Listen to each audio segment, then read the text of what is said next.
সত্য কথাটা আমি বলেছিলাম যে এই হামলাটা বিএনপির লোক করে নয়, আওয়ামী লীগের লোকই করেছে।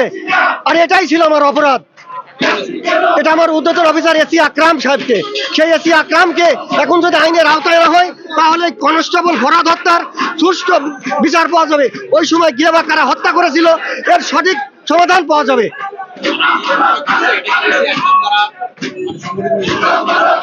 এসি আকরাম এবং ওই সময় তৎকালীন হাজী সেলিমের সলা পরামর্শ আমি তখন শুনেছিলাম এবং তারই পরিপ্রেক্ষিতে আওয়ামী লীগের পার্টি অফিসের সামনে তাদের সুরক্ষিত একটা মার্কেট থেকে এই হামলাটা হয়েছিল। সুরক্ষিত এলাকা মানে ওই মার্কেটের যে পিয়ারামিনি মার্কেটটা আপনারা জানেন সবসময় আওয়ামী লীগের দখলে থাকে। ওই মার্কেটটা আওয়ামী লীগের একটা পজিশনমূলক জায়গা এবং পার্টি অফিসের সামনে, তাদের কেন্দ্রীয় পার্টি অফিসের সামনে, ওখান থেকেই তারা আমাদের পুলিশের উপর হামলা করে বিএনপিকে ফাঁসাতে চায়। আর এই ঘটনাটা আমাদের এসি আকরাম তখন আওয়ামী লীগের দালাল হয়ে কাজ করত। তখন তিনি এসে বলছে এটা বিএনপির লোক করেছে, সাদেক হোসেন খোকা সাহেবকে মোলাসা করে মামলা করতে হবে এবং বিএনপির অন্যান্য নেতাদের নামে। কিন্তু আমি বলেছিলাম যে স্যার এত বড় মিথ্যা কথা বলা যাবে না, এই হামলাটা বিএনপির লোক করে না, আওয়ামী লীগের লোক করছে। আর তখন আমাকে বাড়ি কোথায় জানতে চাই, আমি বলেছিলাম স্যার কুষ্টিয়া। তখন বলেছে তুমি তো কথা বল ভাই, তোমার এলাকায় 4টে সিটি যেহেতু সরকার গঠন করেছে আওয়ামী লীগ আর তোমার এলাকায় 4টি সিটি পেয়েছে বিএনপি, অতএব তুমি একটা বিএনপির দালাল।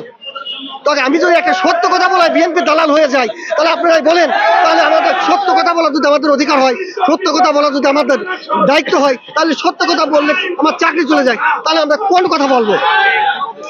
আমি একজন কনস্টেবল পদে ছিলাম, আমার পরিচিত নাম্বার 15,200 টাকা ডিএমপি, খুলনা RRF 497।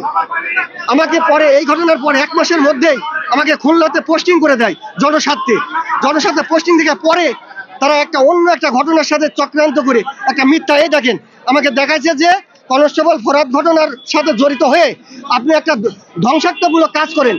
কিন্তু আমি যদি ধ্বংসাত্মকমূলক কাজই করি তাহলে ঢাকা 0 পয়েন্টে করবো। যে অন্য সে মিরপুর পুলিশ লাইনের একটা ঘটনার সাথে আমাকে দোষী সাব্যস্ত করলেন।